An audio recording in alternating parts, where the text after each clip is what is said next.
আজ বেশ কিছুদিন হলো তুমি আমায় ছেড়েছ। না, এখন আর আগের মতো অতটাও কষ্ট হয় না। রোজ সকালে তোমার মেসেজের অপেক্ষা করি না, কাজেই ঘুম থেকে উঠতে খুব একটা দেরি হয় না। নিজেকে অনেকটা শক্ত করে ফেলেছি, কোনো কিছুতেই আর তেমন কষ্ট হয় না। মনের মণিকোঠায় যে কখনো ভালোবাসা প্রস্ফুটিত হয়েছে সেটা ভেবেও এখন হাসি পায়। এখন আর কাউকে কোনো জিনিস নেওয়ার কথা মনে করিয়ে দিতে হয় না, সেটা টিফিন হোক কিংবা মানি ব্যাগ, নিজেই সবটা গুছিয়ে নিতে শিখেছি। কয়েকদিন যাবৎ রাতে ঘুমটাও বেশ হচ্ছে, চোখের নিচে ডার্ক সার্কেলসগুলো ক্রমে ক্রমে কমতে শুরু করেছে। বদমেজাজি একরোখা ভাবটাও আর নেই।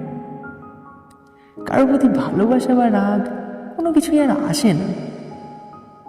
কলেজে জানালার সামনে আর দাঁড়িয়ে থাকি না কাউকে দেখে হাতছানি দেওয়ার জন্য। নিজেকে অনেকটা পাল্টে ফেলেছি।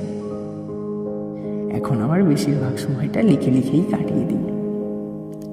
জমে থাকা কথাগুলো পেনের কালি হয়ে ছড়িয়ে পড়েছে গোটা ডায়েরির পাতা জুড়ে।